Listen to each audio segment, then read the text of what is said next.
Hi అండి, నమస్తే. Welcome to our channel పాకశాల. ఈరోజు వీడియోలో జొన్న రొట్టెలు చేసి చూపిస్తున్నాను. జొన్న రొట్టెలు చేసుకోవడం చాలామందికి రాదు కదండి. ఒకసారి ఇలా ట్రై చేసి చూడండి.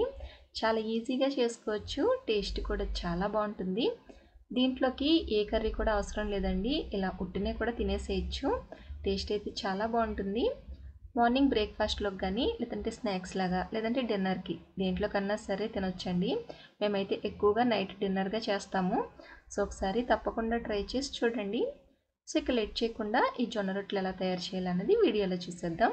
ఫస్ట్ అయితే పిండి కలుపుకోవడానికి ఇలా గిన్నె తీసుకుని ఇందులోకి 2 కప్పుల జొన్న పిండి తీసుకుంటున్నాను. ఈ పిండిని జల్లించి తీసుకోండి. ఇప్పుడు ఇందులోకి ఉల్లిపాయ ముక్కల్ని ఇలా సన్నగా కట్ చేసి తీసుకున్నాను. అలానే క్యారెట్ని కూడా తురుముకున్నాను. అలానే పచ్చిమిర్చి కారానికి సరిపడా సన్నగా కట్ చేసుకున్నాను. అలాగే కరివేపాకు, కొత్తిమీరను కూడా సన్నగా కట్ చేసుకున్నాను. ఇప్పుడు ఇవన్నీ కూడా దీంట్లోకి పిండిలోకి వేసుకోవాలి. ఇలా మొత్తం అన్నీ కూడా వేసుకుని కలుపుకోవాలి. ఇవన్నీ కాదండి, మీకు ఏమన్నా నచ్చితే కూడా అవి కూడా వేసుకోవచ్చు. ఇప్పుడు ఇందులోకి 2 టీ స్పూన్ల నువ్వులు వేస్తున్నా. ఇందులోనే ఒక గంట సేపు నానబెట్టి ఉంచుకున్న పచ్చిశనగపప్పుని ఒక 2 టేబుల్ స్పూన్ల వరకు వేస్తున్నాను. ఇప్పుడు ఇందులోకి ఒక హాఫ్ టీ స్పూన్ ధనియాల పొడి వేసుకున్నా. అలానే ఒక పావు టీ స్పూన్ పసుపు వేస్తున్నా. అలానే కారానికి సరిపడా ఒక అర టీ స్పూన్ కారం వేస్తున్నాను. పచ్చిమిర్చి వేసుకున్నాం కాబట్టి కారం చూసుకుని వేసుకోండి. టేస్ట్కి సరిపడా సాల్ట్ వేసుకోవాలి. నేనైతే 1.5 టీ స్పూన్ వరకు సాల్ట్ వేసుకున్నాను. ఇప్పుడు ఇవన్నీ కూడా కలిసేలాగా బాగా కలుపుకోవాలి. ఇలా పిండి కలుపుతున్నప్పుడు ఉప్పు కారం చూసుకోండి. మీకు ఏమన్నా సరిపోలేదనిపిస్తే కనుక యాడ్ చేసుకోవచ్చు. ఇప్పుడు ఇందులోకి వేడి నీళ్ళు పోసి కలుపుకోవాలి. ఏ కప్పుతో అయితే మనం పిండి తీసుకున్నామో అదే కప్పుతో 1 కప్పు వాటర్ తీసుకుని వేడి చేసి పోసుకోవాలి. పిండి వేడిగా ఉంటుంది కాబట్టి ఇలా స్పూన్తో కలుపుకోండి. మొత్తం ఒకేసారి కాకుండా కొద్ది కొద్దిగా వాటర్ యాడ్ చేసుకుంటూ కలుపుకోవాలి. 2 కప్పులు పిండి తీసుకున్నాం కదా, 2 కప్పుల పిండికి 1 కప్పు వాటర్ అయితే కరెక్ట్గా సరిపోతుంది. ఇలా మొత్తం వాటర్ అన్నీ కూడా కొద్ది కొద్దిగా యాడ్ చేసుకుంటూ మొత్తం పిండిని కలుపుకోవాలి. కొంచెం వేడి తగ్గిన తర్వాత ఈ పిండిని చేత్తో కలుపుకోండి. దీంట్లోకి క్యారెట్ వేసుకున్నాం కదా, క్యారెట్ అనే కాదండి, ఆకుకూరలు కానీ మీకు ఏది నచ్చితే అది వేసుకోవచ్చు. ఆకుకూరలు అయితే మెంతికూర లేదంటే మునగాకైతే టేస్ట్ చాలా బాగుంటుంది ఈ రొట్టెల్లోకి. నా దగ్గర ఆకుకూరలు లేవని క్యారెట్ తురుము వేసాను కానీ, లేదంటే నేను ఎక్కువగా ఆకుకూరలు వేసే చేస్తాను.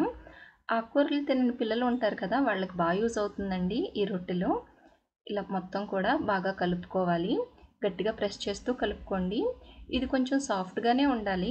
మనం చపాతీ పిండి కన్నా కూడా కొంచెం సాఫ్ట్గా ఉండాలి. అలానే మరీ సాఫ్ట్గా కలిపేయకండి. చూడండి, ఈ విధంగా ఉండాలి. కొంచెం మీకు పిండి తీసి చూపిస్తున్నాను.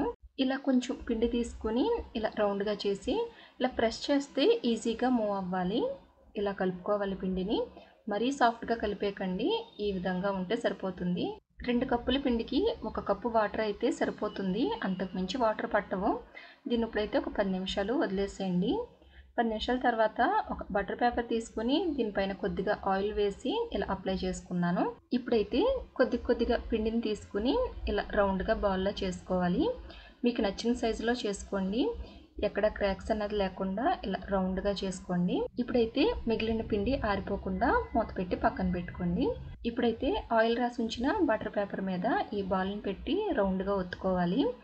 బటర్ పేపర్ లేకపోతే కనుక ఏదైనా ప్లాస్టిక్ కవర్ ఉన్నా కూడా వాడుకోవచ్చు.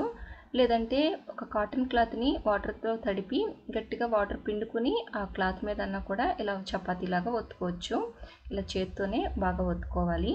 చుట్టూరు ఏమైనా క్రాక్స్ ఉంటే ఇలా చేతితోటి ఒత్తుకోవాలి. మరీ మందం కాకుండా అలా అని మరీ పలుచగా కాకుండా ఒక సరిపడే ఒత్తుకోండి. జొన్న రొట్టెలు చేయటం రాని వాళ్ళకి ఈ ప్రాసెస్ చాలా ఈజీగా ఉంటుందండి. చూడండి, చాలా ఈజీగా చేసుకోవచ్చు. సో ఇప్పుడు దీన్ని అట్ల పెనం మీద కాల్చుకోవాలి. ముందు పెనానికి కొంచెం ఆయిల్ వేసి కాల్చుకోండి. 2 వైపులా కూడా ఆయిల్ వేసుకుని మంచి కలర్ వచ్చేంత వరకు కూడా ఇలా కాల్చుకోవాలి. అక్కడక్కడ ఈ శనగపప్పు, నువ్వులు వేసాం కదా, అవి తగులుతూ టేస్ట్ అయితే చాలా బాగుంటుంది. చూడండి, చాలా బాగా వచ్చింది కదా. ఇలానే మిగిలిన అన్నీ కూడా కాల్చుకోవాలి. 2 పెనాలు పెట్టుకుని 2 పెనాల మీద కాల్చేసుకుంటే ఈజీగా అయిపోతుందండి. చూడండి, చక్కగా రెడీ అయిపోయినాయి మనకి. సో ఒకసారి తప్పకుండా ట్రై చేసి చూడండి. ట్రై చేశాక మీకు ఎలా కుదిరిందో నాకు కామెంట్ సెక్షన్లో షేర్ చేయండి. వీడియో నచ్చితే లైక్ చేయండి. మీ ఫ్రెండ్స్కి అలాగే ఫ్యామిలీ మెంబర్స్కి షేర్ చేయండి. మా పాఠశాల ఛానల్ని కొత్తగా చూసినట్లయితే సబ్స్క్రైబ్ చేయండి. అలానే పక్కనే ఉన్న బెల్ ఐకాన్ క్లిక్ చేసినట్లయితే మేము పెట్టే ప్రతి వీడియో నోటిఫికేషన్స్ మీకు వస్తాయి.